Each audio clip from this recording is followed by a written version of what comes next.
So welcome everyone to the next meeting of ICODR. We are delighted to have with us today Emmanuelle to talk us through the amazing eBRAM platform out of Hong Kong. So let me just turn it over to you, Emmanuelle, please. Kick it off and please introduce yourself briefly.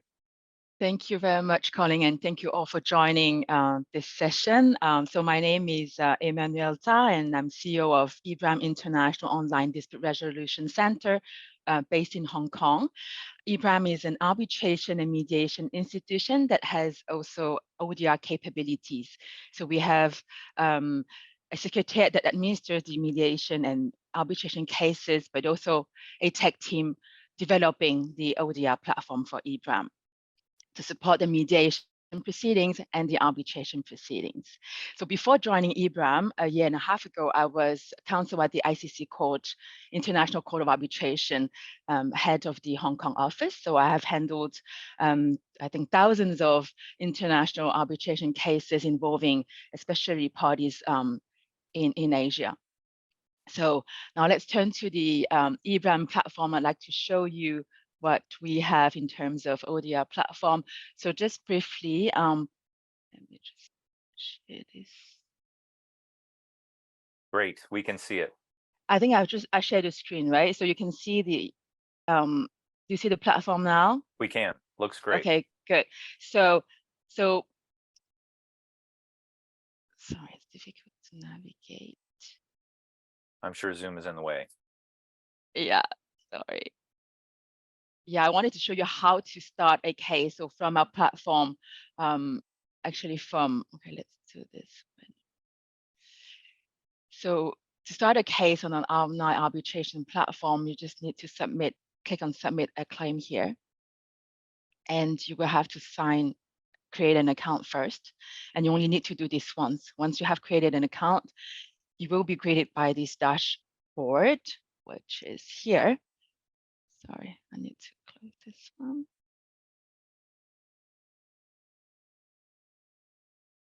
So I prepared everything, but I lost everything now.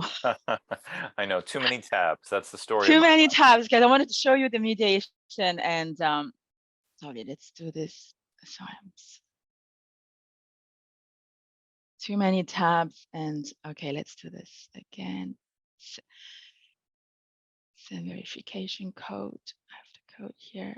I must say, I also love Mainlander. For all my demo accounts, it's always for the mail. Okay, good. Yep. We're on the same page. So you need to verify the code and then sign in. So for the first time when you create an account, you will have to agree to the terms and conditions. But I didn't want to show you all of that, but I have to do it now. Okay, Colin, I'm going to do this once again because I don't want to go through all this long process, but you have to agree to the terms of conditions and the peaks as well. Great. Okay, acknowledge stuff, all of that. Sorry, oops. I think they say I haven't looked at that yet. Okay, victory. And then here you can complete your notice of arbitration. You can indicate the claimant's details, claimant's representative details, the respondent. Okay. If you know the respondent's counsel details, you can also indicate them here, and then the case details.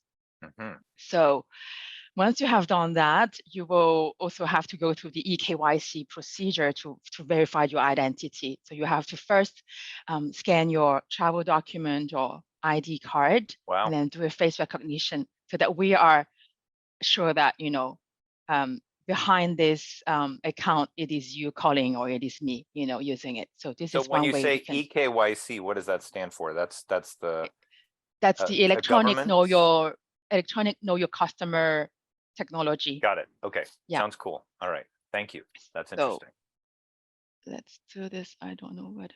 Okay. So now this is the.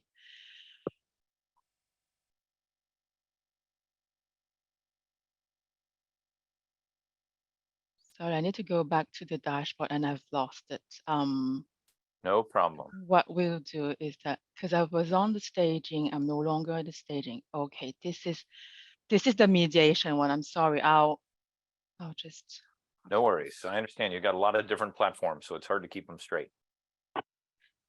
So let's start with the mediation one then. Okay, great. So here you can view all the cases that you are currently acting as an, if you're a mediator or a counsel, you can view all the cases from here. Okay. In general information, you can get an overview of what's going on in the case with the most recently uploaded files here, the important dates that are upcoming for this particular case.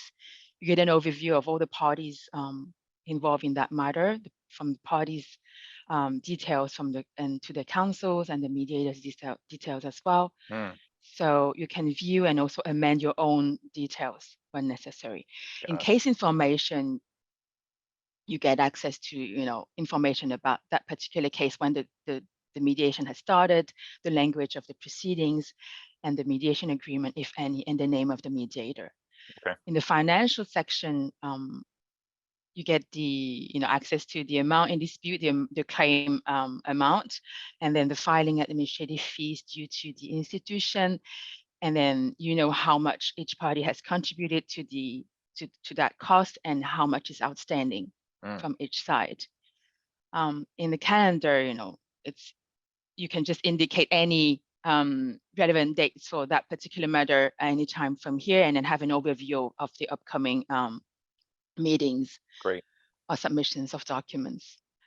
In the mediator's post, the mediator can communicate with the parties anytime, about any information, or if they want to communicate quickly, they can use this mediator's post like a chat room for the parties and the mediator.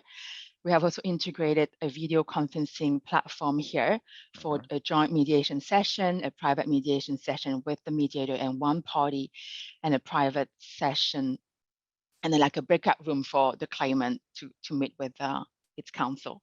Great. So let's see if it works. Wow, very cool. I know we're on Zoom, so that might monkey with it, but.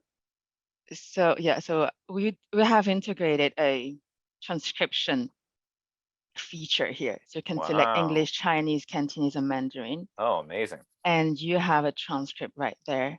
And after the meeting, I think this is more relevant for arbitration. So we have integrated that so that when parties and arbitrators have to meet for a 1-hour procedural conference, they can just use this. They don't have to, take, minutes themselves. They can just use this transcript. And Fantastic. it is, after the meeting, you can simply export a copy and download it, and it is available on your desktop. Great. So that's one feature.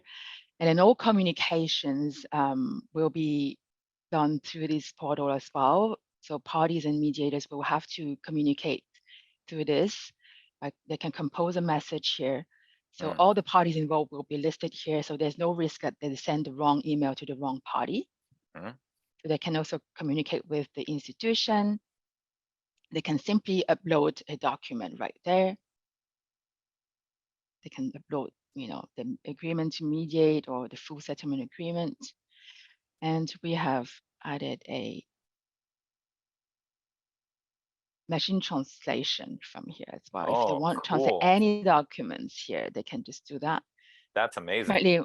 Currently we have 5 languages, and we will add 10 more language pairs very soon, including Japanese, Korean, French, Portuguese. Fantastic. Yeah. I can't help but think what I would have felt looking at this 10 years ago. That would have been like science fiction, like magic. And to see that you've integrated in your platform, that's incredible. And then, so in the case of a mediation, if the parties settle the dispute, they can upload the settlement agreement here.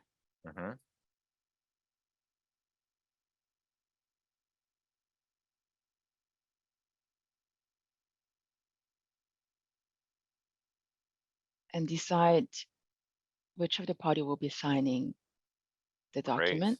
Great. So each of them would then receive a notification by email to say, there's a document that has been uploaded. Please log into the portal and sign. So here, I would then, log into my portal, go to e-sign documents, Mhm. and then here I can sign the settlement agreement. Wow. I can sign, so I'm the claimant. They can sign, simultaneously from their own location. So I can sign with my mouse here or with my finger if I'm using a touchscreen Sure. device. But let's say I don't have either of that, so I can sign on my mobile phone. Colin, do you have your mobile phone with you that you can use now? I do. Yeah. So scan the QR code here. Okay. Let me try it out. All right. Let me get up my. Here it is. Okay. There it is. I got it. Yeah. Oh, and there's the Okay. signature. Yeah. And I can sign it. Yes. And then hit send. And Okay. okay. Yeah. I've successfully Right added there. the signature. Yeah. Wow. So it's right there. Okay. Oh Yeah. my gosh, that's so cool. That's amazing. It's like that. So this one does the same, and the document is signed, That is so cool. and it's right there. So the Amazing. finalized and signed documents will be then, saved here. That's amazing. Like there. Yeah. So we also use blockchain technology to, preserve the integrity of the document. So anything that is uploaded on the eBRAM platform or signed on the eBRAM platform, we keep an audit trail. So to avoid parties to challenge the validity of anything that they have signed, or Sure. to challenge the fact that they haven't uploaded, that they have not uploaded the document on the platform. So that's all for the mediation platforms. Do you have any questions? Wow. Yeah. Well, please, any questions, anybody? Anna? It's Jan here. Jan? Emmanuelle, is it Singapore Convention compliant? Do you have some indication whether all the steps have been conducted to make it compliant with Singapore? What steps are you You know that referring to they have a precisely? mediator's statement that they are in fact it's an international commercial dispute, the two parties, and whether they are members of Singapore. And then I think whether you have a mediator's statement signed by the mediator saying this mediation has been conducted. Yeah, so actually we will leave that to the mediator to handle himself or herself for the conduct of a specific case. We don't Okay. provide any guidance on that. Yeah. Okay. It's true that we could go a bit further and provide this, and yeah, for now we just provide the technology to support this, and we don't actually guide the mediator on how to conduct the case. Okay. Yeah. Any other questions? Courtney, did you have I something? had a question. Yeah, I think this platform is really cool. I'm just wondering, I know you mentioned you can download transcripts. So are there limits around in a mediation if the parties can download the transcript just because of confidentiality? Yeah, so for mediation, I don't anticipate that parties will be using that very much, but it's for, as I've mentioned, it's more relevant for arbitration. But since we have integrated that feature into the video conferencing platform, we just thought we will make it available for parties to use it in case they think this is, useful to their case. But of course, yeah, I agree, it's confidential and it's rarely going to be recorded or transcript will not be kept anyway. Yeah. Or you can actually use the transcript for translation as well. I haven't shown you that, but you can actually have a transcript and then the translation right after in other languages. That's what I was about to say. If you have document translation, you could do the transcription translation, and that's just amazing. I mean, to think that in real time you can see, English translated into Chinese or vice versa. That's amazing. Any other questions before Emmanuelle Just jumps a to the follow-up. arbitration? Please. Yeah. A follow-up to that question. Thank you very much. This was a very interesting platform. I liked it a lot. Regarding these very interesting features that you can translate and transcribe and everything, is there a way in which like, for instance, if someone is translating what I'm saying or transcribing what I'm saying, do I know that? So the platform will show me that someone is doing that with my voice or my words? That's my question. For the recording, I think it's like Zoom. You will get a notification first, and we have someone at eBRAM who will be the moderator of that session. So we will inform the parties before we, start the recording. Regarding the transcription, actually each user will have to activate it from its own dashboard. So if you have done that on your dashboard, the other side will not be able to record what you have said. Great. They can only have the Thank transcript you. for their own their voice own and words. their own words. That's right. Oh, that's very interesting. Thank you so much. And also, is the platform available? Like, I saw many languages, but I was it also Spanish there? Yes. So currently we have 5 languages, including Spanish, Chinese, in simplified traditional form, Arabic, Russian, and English. And so also, like, for instance, if I wanna, like, for instance, talk to my government and tell them, there's a great platform that has all these features that you will love and you will need for our, because in Argentina you have a mandatory mediation, and after the COVID, everything is done by Zoom. And so now mediators don't want to go back to anything else. They don't want to go back to anything that it's face to face. But they are having some discussions on how to follow up and what to do, and all the things about e-signatures. Everything is now being analyzed again. And so my question would be, like, for instance, all the instructions on the platform, how the platforms talk to the users, is that also already available in Spanish? So we have only English and Chinese for now, but it's very easy to add Spanish languages. Yeah. Interesting. Great. Mm. I really actually, liked it because it has everything. I mean, you have there everything that the mediator would need. And I think this is something that for our situation here in Argentina, that would be very, very useful. So I have a market here, Yeah, good to know. Yeah, we are actually working with other institutions and entities to actually license our agreement or actually be the provider for ODR project in Colombia as well. So we will be Yeah, you're having a working with platform. Nicholas, right? Who's a friend of many of us. Yeah, Yes. so that's Yeah, great. Nicholas, for a project in Colombia. Fantastic. So the platform will be available in Spanish very soon. Excellent. That's great. Thank you so much. All right. Well, I want to see the rest of your demo too, Emmanuelle. Are you going to show us the arbitration side as well? Yes, and I prepared it while we were Okay. answering questions. Great. So this is actually it's the same interface, right? As you can see.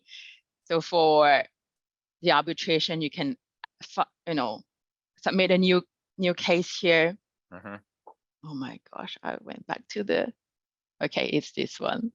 So you can view all of your pending cases where you're acting as an arbitrator or as a counsel. Mhm. So let's go to case, say, 15. So it's the same, with general information, like an overview of the participants in this arbitration. Mhm. Case information will remind you of the date of commencement of the arbitration, the number of arbitrators in this particular case, the place of arbitration agreed between the parties or fixed by the institution, the language used, and then the name of the arbitral tribunal. In the financial section, this is actually the dashboard for the arbitrator.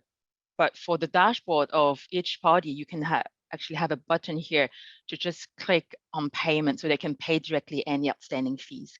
Great. So it gives you, easy access and quick access to the information about the claim and the advance on costs fixed by the institution and how much is outstanding to be paid by each side. We have also integrated a procedural timetable for the tribunal to establish in consultation with the parties. So you can add any event here, like let's say procedural order, and then due date, say tomorrow. Finalize and notify. So this is the procedural timetable that can be established online and visible as a list here, but also in a calendar format right there. Cool. So you can easily track all the relevant dates and then, so you can prepare and then for the next hearing, for instance. So speaking of hearing, we also have integrated video conferencing capabilities with a breakout room for each member of the tribunal and the parties, and in a main video conferencing room. It's the same platform. Yeah, with the transcription again. I'm not going to show you that. And then communications and files. So we encourage all parties and the arbitral tribunal, when using the eBRAM platform in their case that is administered under our rules, to use the portal to communicate securely and exchange their submissions. They can upload anything here. That's the tribunal dashboard. So they don't have many file types. They can compose a message with the parties. And again, here, so anything that has been uploaded cannot be deleted, and you can simply download a copy or translate the document right here. The next phase for us will be to add a e-bundle system to help the parties organize their files and for the hearing, for instance. And the e-signing of documents are here again to allow the tribunal to sign any document using the e-signing system. And then what we have integrated here is a tribunal internal files where they can exchange any drafts here. And so on the parties dashboard, there will not be this folder here. So it's not going to be visible by the parties. There's no risk that this will be disclosed by to the parties. So this is where they can discuss, among the tribunal members and exchange their drafts and comments. And on the awards, we have just created that just so that to facilitate the exchange of the draft awards between the Secretariat and the tribunal for review and for uploading an original sign of the copy of the award here. Yeah, I think that's all from me, Colin. Fantastic. Wow. Well, so I have a couple questions. So how do you handle arbitration panel management and assignment? Do the parties get to see a list of panelists and then they can rank them or something like that? We don't have this system. Because at eBRAM we do allow parties to appoint any arbitrators of their choice. Okay. If they want, they can consult our panel of arbitrators, but they can also appoint anyone. So we do not have. So they come in and the parties say, we already have the arbitrator we want to work with, and then you can invite them in and then they play that role. Exactly. And then if the parties cannot agree on a sole arbitrator, for instance, they would just let us know and eBRAM will appoint and, from the panel of arbitrators. Interesting. Yeah. So any other questions for Emmanuelle? So I have more. So are you exploring any artificial intelligence or anything in your platform along the lines of what Bob was talking about? Yeah, actually, I was very impressed with Bob's platform. I know that they have integrated ChatGPT, right, to help the parties during the mediation phase or negotiation. I don't remember exactly, but I saw that, and that will be actually something we will be looking into. And I think, especially for the APEC ODR platform where we have a negotiation stage, and then if negotiation fails, we'll go to mediation. We thought we could integrate some AI or ChatGPT there to assist the parties during the negotiation phase. Sure. Yeah. Bob, do you have any more questions or comments about that?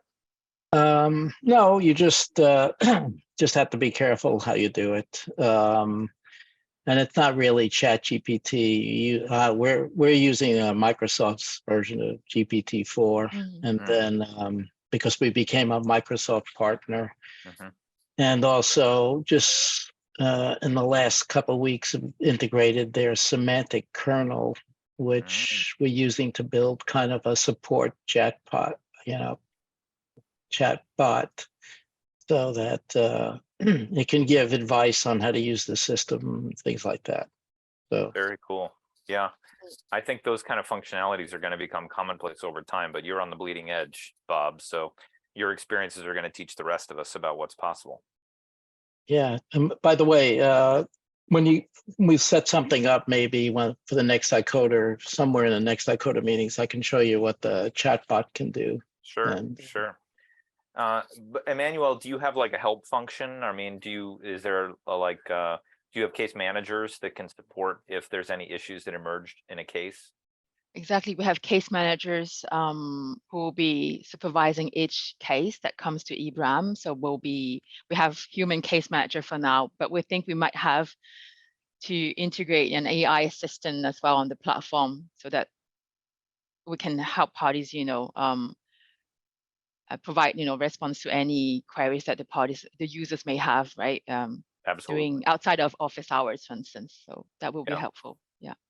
Well, does anybody have any more questions about the platform? Because I want to start to talk about, the caseloads. And Gabby, do you have something? Yes, thank you, Emmanuelle and Colin. Just wanted to know, because I didn't know about this platform before. So are you already using this? Like parties are already having mediations and arbitrations there? And do you have any metrics or something to share if that's possible? Thank you. No problem. The eBRAM was set up in 2018, and it is only in 2023, end of 2022 that we have launched the arbitration and mediation platform. So it's pretty at the early stage now. So we are still promoting it. And before a case can come to us, as you may know, parties need to agree to use the eBRAM rules. So they will have to first adopt our clause, put our model clause into their contracts first, and then we need to wait until there's a dispute that has a reason, and then they'll file a case with us. So it will take a little bit of time. So on the arbitration platform, we haven't had any cases yet, so we're still promoting it. For mediation, we have received one case, and they have conducted it through the eBRAM platform, and they mainly use the video conferencing system for that. It's still, the adoption is quite slow because parties are not used to communicate through a portal, right? They usually will prefer to communicate by email and meet online for the mediation sessions. So we still need to educate the community here, I think, in Hong Kong. So tell us a little bit more about your clauses. How many contracts have deployed those clauses, or is it becoming more? Are you getting more traction? We are getting more traction. We're still promoting it, but of course, it's difficult to know who's using it, or they usually will not come back to you and say, "Okay, I'm using it," right? Or that's right. They don't notify you when they use the at least we know, and the people that we know well will notify us. I think we do have a few people and companies and firms using us already. But it's difficult to give a number. But I do I do know that it's been currently used. That's good. That's great. Yeah. Ron, what did you want to ask? Well, I'm just curious. I don't think it's necessary that it has to be in clauses if the parties at the time of the dispute both are willing to agree to the rules, right? That's right. Ways of promoting that. Once they look over the website and think that that's a reasonable system for them, it might be the easiest way for them to come to a resolution. I totally agree. And we do have the claimant party coming to us and say, look, we want to resolve our dispute with you, under your rules and on your platform. But the respondent will usually say, no, I don't want to participate. There's no binding, agreement to use eBRAM. So usually we get a request and it's been rejected by the other side. To the respondent's detriment, no doubt. Yeah. It's quite difficult to get a consent after a dispute has a reason. I don't think they're going to be better off doing something else, right? But they don't know that yet. You could have two parties that have a clause that specify HKIAC rules, right? But they could still use eBRAM, right? There's nothing about the platform that's tied to the rules. I mean, exactly. I think it's interesting, this approach that you have by trying to get the clauses in the contract. But anybody who has any arbitration clause, they could still make use of the platform, right? That's right. Yeah, we also promote that. So we say for ad hoc cases, for instance, or other institutional cases, if you want to use the eBRAM platform just to support the proceedings, you can always, contact us and use us. Yeah. And an arbitral service provider or an arbitral institution, they could potentially license eBRAM and then maybe brand it with their own icon, right? So you could have a version of the eBRAM platform that would be an HKIAC platform, for instance. So we also partner with other institutions. So we have now signed a first license agreement with ALCO Hong Kong Regional Arbitration Center. Wow. So we are the provider, eBRAM is the provider for ALCO ODR platform. So that's the first partnership that we have concluded last month. That's great. And I've heard some rumors that the ICC is issuing an RFP for an SMB ODR platform, case management platform, sometime by the end of the year. I think Mohammed Wahab was telling me about that. So you got the inside line on that, Emmanuelle, because you're no, no, because yesterday I saw the news. They are partnering with Opus 2. Oh, they've already picked. They've already picked. Yeah, their provider. already. Yeah. Well, yeah, that's the way it goes. Yeah. So tell me a little bit more about your experience with the APEC ODR framework. I know eBRAM was one of the first providers to get listed under the APEC framework. Have you had any cases? Has there been any interest that has come through APEC? What's your experience with that? So no cases yet. And so yesterday at the APEC workshop in Bali, there has been some updates from other institutions as well. So currently we have 4 ODR providers under the APEC collaborative framework for ODR. So that adopts a 3-stage proceeding. It's an expedited procedure that includes negotiation first for 10 days, and then mediation 10 days, and arbitration 10 days for submissions of documents and hearing, and then 10 days for the drafting of the award. So, so we're targeting here very low claims and MSMEs having cross-border disputes and B2B disputes. So for this, Guangzhou Arbitration Commission has recorded a total number of, I think, more than 300 cases the past year, because they have been, I think, actively promoting it, and they've got lots of cases related to financial disputes. So I think they have been, promoting that to financial institutions to insert the clauses into like standard contracts, right? So one way it's helpful, and it helps, those companies resolve their disputes very quickly through the APEC rules. So eBRAM has not yet received any cases, but we're still promoting it in the region, especially in Hong Kong for SMEs. Great. And we're thinking of also doing a roadshow in ASEAN, Southeast Asia, and China to promote our services as well, especially when there's a cross-border element there. Like you have a Hong Kong company having a transaction with the Philippines or Indonesia or Japan, they can actually consider using the APEC rules to resolve the disputes very quickly. Well, and I think the APEC white papers indicated that it's a huge challenge for small and medium-sized businesses to do cross-border transactions, because they don't have the resources to pay lawyers to figure out the jurisdictional concerns. So it's great that there's an expedited flow that's available, and hopefully as awareness spreads, there'll be more cases. Yeah. So for APEC, we have our rules of APEC ODR. We have a set of rules for arbitration and mediations. So it's a lot, right, that we have to promote. So well, we're spreading the word. Yeah. Hopefully the parties will eventually get this figured out. Can you tell me anything about your sense of the traction you could achieve in the Chinese mainland? I know CTAC's been very interested in ODR, and the Chinese government is invested in all these internet courts. Is that a market that you're actively looking to find demand in? Because it certainly seems like there'd be a lot of possibilities there.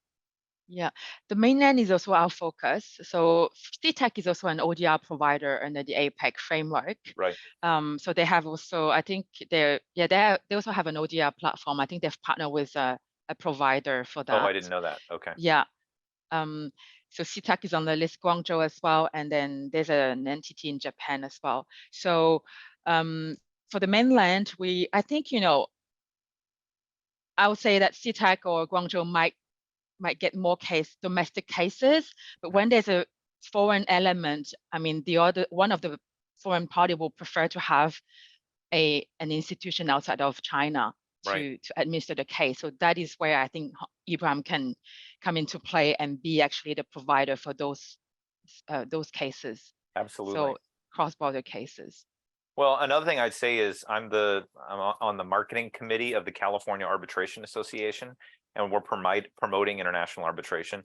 I'd love for you to come and do a demonstration to all the arbitrators there, because again, a lot of these cases are Asia-US cases, cross-border. And I think this platform would be of great interest for those arbitrators if they know that it's available, especially with its multilingual capabilities. That could be really, really powerful. So I'll make a connection on the CalArb side so that you can make some friends there too. But Gabby, I see your hands up. Yes, thank you. Me again. I just was wondering if you have been in any conversations in the APEC and other forums in which they are discussing anything related to B2C, I mean, for disputes regarding consumers, or if consumer authorities in the air, I think in the APAC framework, everything is B2B, right? So my question is the conversation also trying to involve B2C cases, especially cross-border cases? Thank you. Precisely, they are considering extending that framework to consumer disputes as well. But I think, we have identified some issues that we have to fix first in terms of cost, right? The current schedule of fees that we have, I mean, you need to pay the mediator, the arbitrators as well, and there's an admin fee to pay to the institution.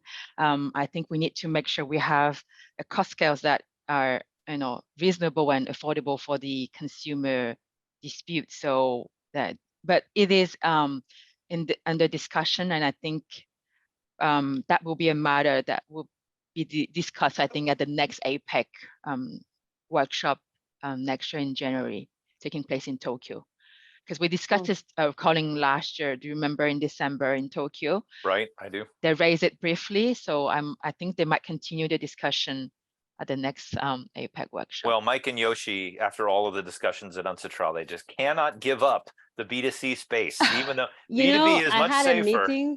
Yeah, I had a meeting and I saw him. So we shared a meeting.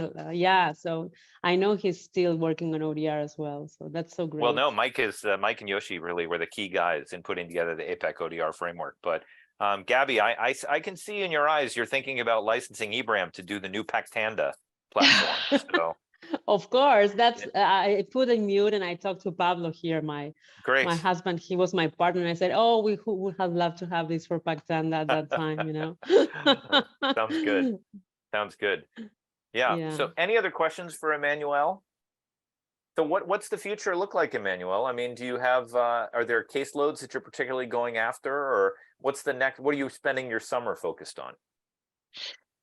Promoting the APEC platform in particular in Hong Kong and in Asia. So we'll be visiting Singapore as well and Beijing in July. And we're focusing on, promoting that in Hong Kong first. I think they need to be the first one to know, and I'm sure, Hong Kong companies should be the first one to use us, right? So we are promoting it actively in Hong Kong for now.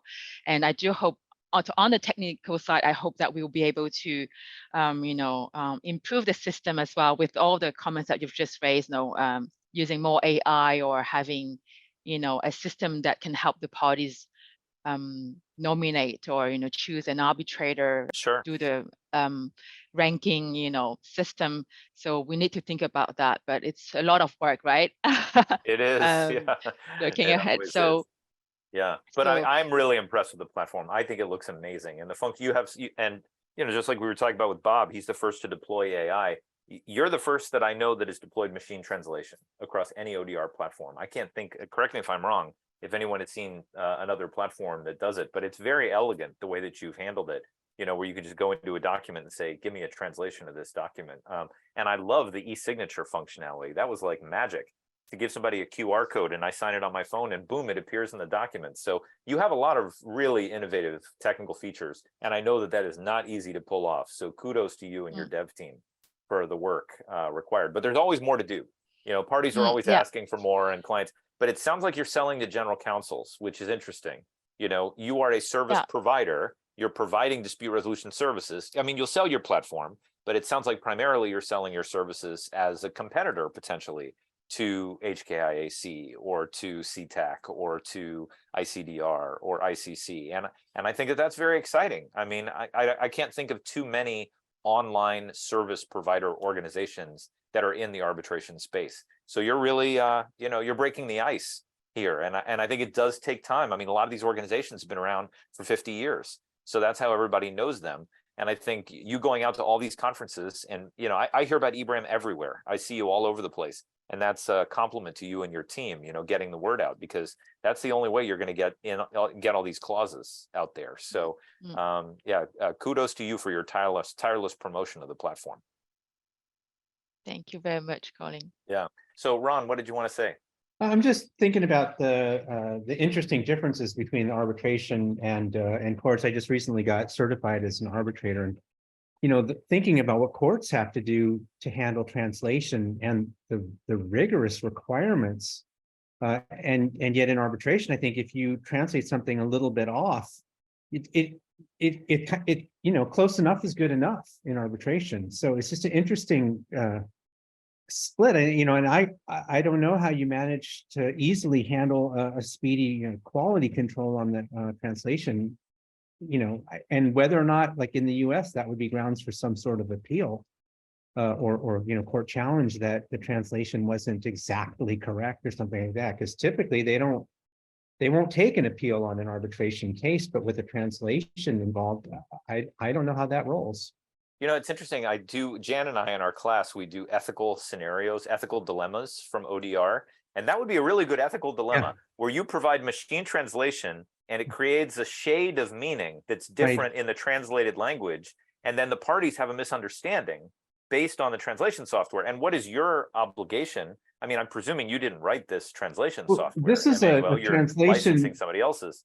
This is a translation to the arbitrator that can be the problem, right? Sure. Well, there's many different places. If you have an English decision that's then translated into Chinese, and there's a different shade of meaning, and then later a dispute arises, and they both come back with the arbitration award, and they say, "Look, I abided, but the translation software created a shade of meaning that led to the misunderstandings from the parties." Whose responsibility is that? You know, so I think it's an interesting dilemma. Yeah, and yet it's crucial to the notion that arbitration is a streamlined process. So I think it's phenomenal, and there are, you know, obviously the translations get better and better over time. So it's a tough one, right? And it looks like Anna has something that she wants to say. Yeah, I'm just, you know, I'm not very familiar with arbitration, but what is the difference, Colin, between that's been done, you know, by this machine, or if there was a translator in person? It's the same, no, or not? It could be. Yeah, it could be. I mean, obviously, if you had a human translator and they translated the document and there was a different shade of meaning, but you know, with machine translation, you don't really have an individual that can look at the two documents and is fluent in the two languages and can catch something that might have been portrayed in a different way. Whereas if you have a human translator, theoretically, you know, they will say, well, look, you know, this term is more nuanced in English and Chinese, so we just need to be more explicit about specifically what this is. My son is really into translation and he speaks fluent Chinese. So he's always telling me, you know, there's a lot of things in Chinese you can say in just a few characters, but in English, you have to really spell it out because, you know, you're using a metaphor that doesn't really exist in English. So he's very dismissive of machine translation. He's like, you know, look, there's no way a machine can understand the subtleties of meaning. Well, that said, ChatGPT-4, I've translated from English to Spanish, 2 languages I got a pretty good handle in, and it's pretty good. I mean, it seems to get the nuance pretty well. So I don't know. It's maybe as machine translation gets better and better, it will be less of a concern. But it's just an interesting thing. I've never seen a platform that utilized it so seamlessly. So, Emmanuelle, let me come back to you and get your thoughts about all of this. Yeah. So actually, the machine translation feature was added to actually help the parties translate any documents that you know that they would like to, you know, get a sense of, because sometimes, you know, it's not an official translation that we're seeking here, but rather to give the parties a flavor, a sense of what, you know, of the meaning of the document if it is in a language that they're not familiar with. So that was the intention behind that. And we do not encourage parties or arbitrators to use that machine to translate documents, or awards, in other languages for the Right. parties. And I think if we have, when we talk about arbitration or mediation, there's always an agreed language, right, to be used for the proceedings. So Right. I anticipate that any documents that will be submitted in the arbitration process will be in that language anyway. So, but if, for instance, the language is still English, but we have a Chinese party who's not, will prefer to read it in Chinese, then it can, that party can translate it using the machine translation feature. That was the intention, I think. Yeah, and I'll say at eBay, we had a similar thing. People would always stress out about this issue about, well, what if you have somebody that speaks French and speaks English, and how do they know how to resolve their dispute? But they had to engage in a transaction in the first place. So, if the British person doesn't speak some French, why are they transacting on eBay France? They have to have enough, savvy, and vice versa. If the French buyer is buying something on eBay UK, they must have some English. So it's very rare to have an environment where you have two parties that absolutely can't communicate with each other, and they have to do everything through translation. But that happens to me sometimes when, I'm trying to make sense of a Spanish document. I'll just throw it into Google Translate to get a sense of what it says. It's not like it's not a binding document. It's just sort of, it's easier for me to read it in English and say, okay, now I understand what they're asking for, and then I can respond. So I think this is kind of like what we talk about with AI. It's a resource to the parties, to be able to use this translation tool, or to be able to consult with an LLM and say, what are some ideas as to how we could resolve this? But it's not determinative. We're not putting any of these algorithms in the position where the final decision is going to be dependent on their performance. Maybe we could save marriages this way by having partners translate each other. Have you ever seen those movies where like one of the politicians says to the other one, "You're an idiot and I'm going to burn you," and then the translator says, "He says he's not very happy with the proposal that you made." So sometimes the translator can help, they play a mediative role too. So yeah. Well, any other questions for Emmanuelle? Thank you very much. This Yeah, is really awesome. It's really amazing, and I think your platform deserves to get many more cases. Hopefully that's what's going to happen soon. As the fruits of all your labor. I will say, having done some work with AAA, the same thing. They're specified in more than 1 billion contracts a year, but nobody notifies them when their clause is utilized. They just put it in. And if you go to like the local office supply store and you buy 101 business contracts, like off the shelf, just a book, they all have AAA clauses in them. So the challenge for you is, there may be thousands of contracts being created that specify eBRAM and using your clause, but you'll never know until the dispute arises. And sometimes, 2 or 3 years seems like a long time, but sometimes these contracts, they don't have a dispute for 5 or 10 years, so you're really playing the long game here with the clauses. And I think your clients also are sort of having the faith that eBRAM is going to be around in 10 years, so that when the dispute arises and the clause is exercised, eBRAM is there to pick up the ball. So yeah. I don't know of many other ODR companies that are following that strategy of creating their own clauses and trying to put them in documents. But again, I applaud you for taking the long view. Yeah. Because I said, as I said, Colin, we are, both an institution and a LawTech, And a technology ODR provider. That's why we have to, we do both. But of course, I think to start with, I think we can actually, target those ad hoc cases that can come to us and use our platform just for now, so we don't have to administer the case. That I makes agree. sense. Yeah. Yeah, that makes a lot of sense. How did you put your rules together? Were they inspired by, anyone else's rules, or did you convene a steering committee of your arbitrators to draft the rules? What was the origin of your rules? They were established before I joined, so I wasn't Okay. sure. But I think we have a rules committee at eBRAM who will be looking at the revision of those rules. I think they need to be revised, some of them, or improved, updated as well. For Sure. APEC rules, they are based on the APEC model procedural rules. Okay, got it. No, Yeah. that's right. APEC has their own rules. Yeah. Yeah. So what's the governance look like for eBRAM? I mean, is it sort of a traditional CEO, CFO, or do you have like a steering committee of arbitrators? Do you look more like HKIAC, or do you look more like a tech startup? I think I look like both, both of that. You have both sides. Yeah, both sides.